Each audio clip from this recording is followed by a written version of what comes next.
Hello everyone, we miss you all so much. We're living the lockdown parenting reality every day here in our home, like many of you.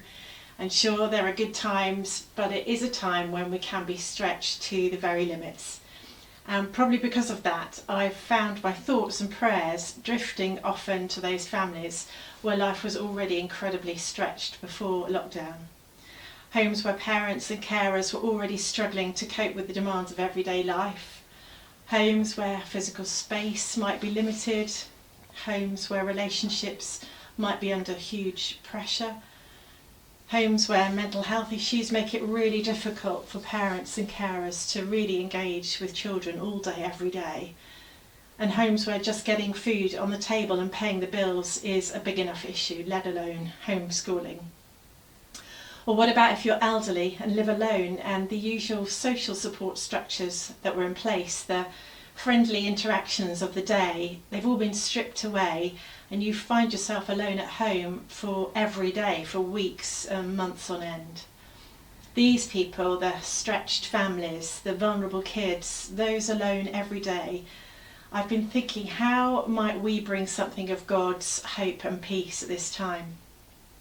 The story that's had a really big impact on me this Easter is when Jesus came to visit the disciples in the locked room after his resurrection. The disciples were locked in, fearful and without hope because their leader had died. And then the resurrected Jesus gently invades their locked in space. He comes to them and he brings his peace and power to face the future. And I've been thinking, how might we be part of God's work to gently invade people's locked in spaces? That Jesus might bring some of his peace and hope and power to those who might feel alone, fearful, or stretched beyond their limits. And with this in mind, we're hoping to create and deliver some boredom bags. Here they are.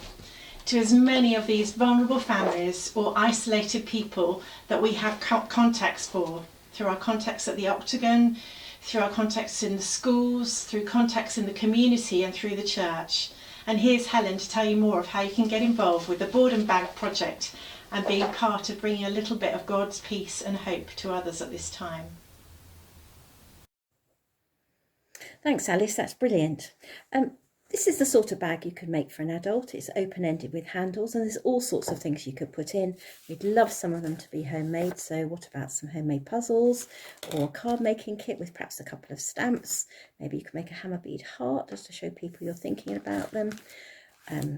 What about a small book that offers words of hope and encouragement, magazines, chocolate, hand cream? I'm sure you've got lots of ideas.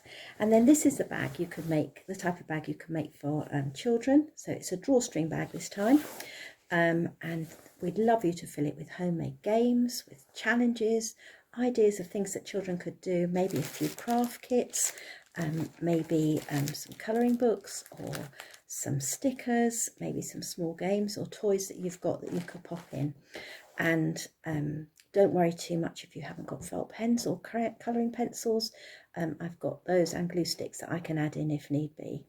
We'd love you to write a card to families or to the adults, just showing that you're thinking of them and sharing a few words of hope and encouragement with them. When you've made your bags, whether you've just sewn bags, whether you've just made craft kits, or whether you've done the whole complete thing, then we'd love you to bring them to Alice's house or my house, leave them in the box in the porch where they'll be cleaned and quarantined and then delivered. Loads more information on the website. Do have a look. We'd love you to get involved. It's a really exciting project. And thank you so much.